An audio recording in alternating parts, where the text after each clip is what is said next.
À la base, c'est une maison en terre battue dont les formes restent en place parce que les formes, c'est des pneus qu'on remplit avec cette terre battue-là. La technique de construction du earthship, c'est vraiment le remplir des pneus de terre qui font tes murs au lieu d'avoir des formes en ciment, disons.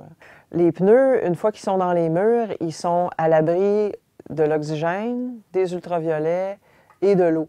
Ce qui fait qu'ils sont en fait inertes. Ils ne peuvent pas brûler, il n'y a pas d'oxygène.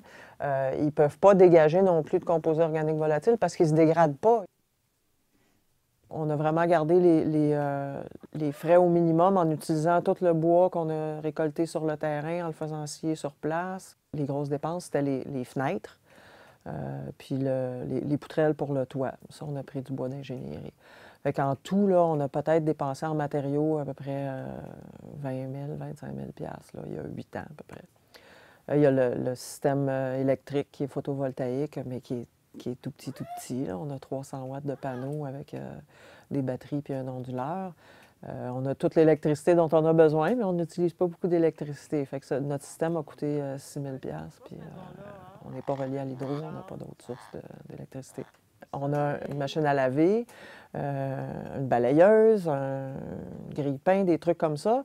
On a même des outils électriques comme une scie ronde, mais c'est des choses qui fonctionnent seulement quand on les utilise, seulement quand il fait soleil ou en été, comme les outils électriques. Une toupie, on fait la construction l'été. Toutes nos fenêtres sont orientées du côté sud pour avoir le maximum de gain de chauffage solaire passif. Une affaire qui est le fun, c'est que plus il fait froid, plus il fait soleil, d'habitude. Donc, comme on est chauffé au solaire passif, dès qu'il fait soleil, on n'a pas besoin de chauffer du tout. On a des très grandes fenêtres, par contre, donc il faut gérer les pertes de chaleur par les fenêtres. On a des rideaux qu'on ouvre et ferme religieusement. Quand il ne fait pas suffisamment soleil, puis ça arrive évidemment souvent l'hiver ici, on a quand même un foyer de masse autoconstruit, là, un rocket stove, rocket mass heater, sur lequel je suis assis d'ailleurs, puis qui nous sert aussi de cuisinière. Fait que c'est notre cuisinière, on a un four à pain à côté, mais c'est tout ce qui permet de... C'est comme un chauffage d'appoint finalement. Puis on brûle peut-être 4-5 cordes de bois en tout par année, là, incluant la nourriture. Fait que c'est pas un gros... c'est vraiment un chauffage d'appoint.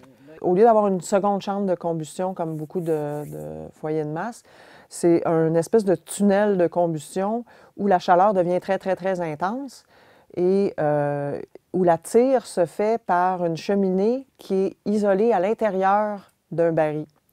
Ce qui fait que ça fait une espèce de réacteur, c'est pour ça qu'on appelle le rocket, c'est comme une tuyère de fusée.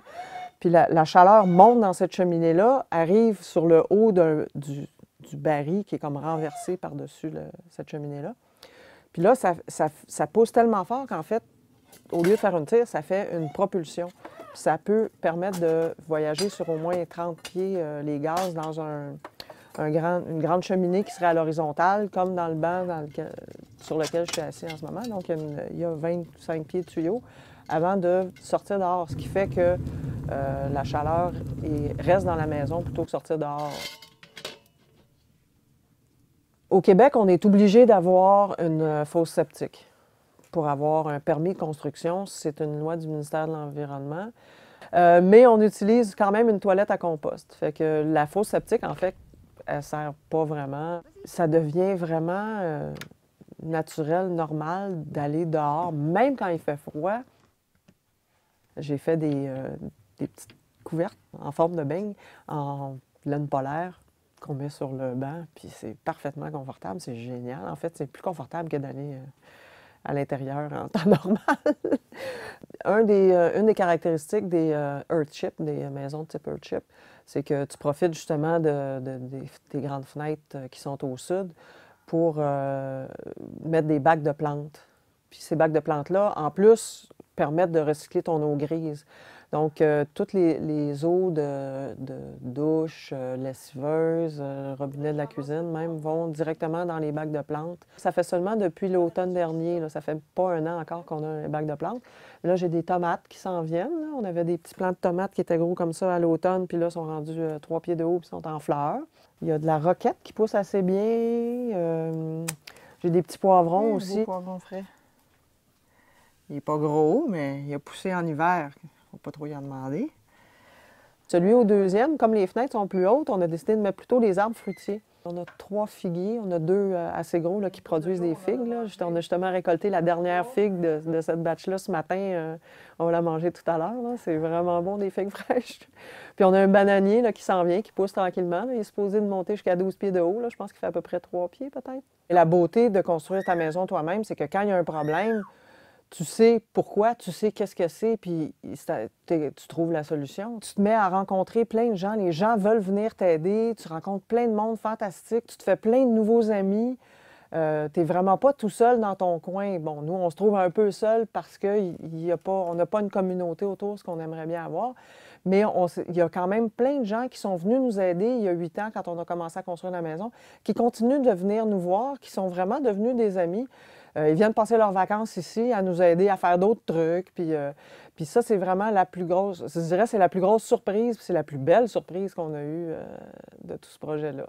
Quand tu commences dans un processus comme ça, comme je disais, une des plus belles choses qu'on a découvert, c'est qu'il y a d'autres gens qui pensent comme toi puis qui cherchent des solutions. Fait que oui, il y a des problèmes, puis il y a beaucoup de gens qui le sentent qu'il y a un problème. Une fois que tu es conscient de ça, mais là, je pense que c'est à chacun de trouver. Il y a beaucoup de ressources, il y a beaucoup de gens qui réfléchissent à ça. Il faut y aller un pas à la fois. Moi, ça a été presque 50 ans de réflexion qui font que aujourd'hui, je suis rendue ici. Mais ça ne s'est pas fait du jour au lendemain. Puis je pense pas que ça se fait comme ça pour personne. Tout ce que je peux dire aux gens, c'est avancez, faites quelque chose. Il faut agir, ça c'est un fait. Juste attendre que quelqu'un d'autre règle le problème pour soi, c'est pas une solution.